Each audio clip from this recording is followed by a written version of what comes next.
उत्तर प्रदेश में super TET परीक्षा के संदर्भ में यहाँ पर हम चर्चा करने वाले हैं यूपी टेट रिजल्ट के बाद। यहाँ पर जब हम बात करें 26 अगस्त 2026 को परीक्षा परिणाम जारी किया गया यूपी टेट का। और अभी आपने देखा, जब हम 2011 से बात करें, जब से टेट की परीक्षा होती आई है, सबसे ज़्यादा जब हम परसेंटेज की बात करें रिजल्ट की, जो है वो गया है यहाँ पर 80% और 72% के आसपास। 80% प्राइमरी का और उसके बाद 72% अपर प्राइमरी का रिजल्ट गया है। यहाँ पर आज की खबर में ये बात निकल करके सामने आई है, न्यूज़पेपर के माध्यम से। दैनिक जागरण की खबर थी कि जब हम भर्ती नियमावली की बात करते हैं तो उनमें बदलाव देखने को मिलेगा। अभी तक क्या था कि बेसिक शिक्षा विभाग ने 11,508 पदों का, जो नगर क्षेत्र का था, जो खाली पद थे, उनका अध्याचन उत्तर प्रदेश शिक्षा सेवा चयन आयोग को भेजा हुआ था। इसी के क्रम में अगर हम चर्चा करें तो वह अधियाचन अभी वापस किया गया है। मतलब उनमें चेंजेस करके फिर कहीं ना कहीं एक नए तरीके से अधियाचन को पेश जो है वो किया जाएगा। इस बात की पूरी संभावना है कि शहरी क्षेत्र के साथ में जो ग्रामीण पद हैं वह भी अब ऐसे में जुड़ेंगे। अगर वो पद जुड़ जाते हैं तो आप मान के चलिए कि मिनिमम 50,000 वैकेंसी जो है आने की पूरी संभावना है, अगर वो पद जोड़ते हैं तो। क्योंकि 48,800 कुछ पद उन्होंने कहीं ना कहीं खुद से भी स्वीकार किया है, वो भी अभी 1 महीने ही हुआ है विधान भवन में उत्तर प्रदेश सरकार ने। तो उन चीज़ों को अगर जोड़ देती है ऐसे में, तो ये पद लगभग 50,000 के आसपास हो जाएंगे। आपको हम बता दें कि नियमावली में बदलाव की जो बात है, वो जो निकल करके सामने आ रही है कि अब नेगेटिव मार्किंग 1/3 आपको देखने को मिलेगा।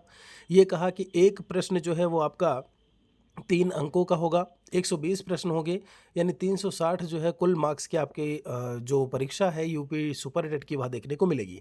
ये सब सारी बातें कही गई हैं। उत्तर प्रदेश शिक्षा सेवा चयन आयोग अभी भी इसी पर स्टिक है, और कहीं ना कहीं जो अधियाचन है वापस भेजा गया है, इसीलिए कि इनमें फेरबदल करके जो है फिर से जो एक नया अधियाचन है वो भेजा जाए। सुपर टेट की बात करें नॉर्मलाइजेशन को लेकर के, जिस तरीके से यूपी टेट में आपने देखा कि नॉर्मलाइजेशन के बाद स्कोर काफ़ी किसी के बढ़ गए, किसी के कम हो गए, तो सुपर टेट में फ़िलहाल के लिए ऐसा होने की संभावना ना के बराबर है। परीक्षा एक ही दिन करवाई जाएगी, ऐसे में नॉर्मलाइजेशन जो है वो ना के बराबर होगा।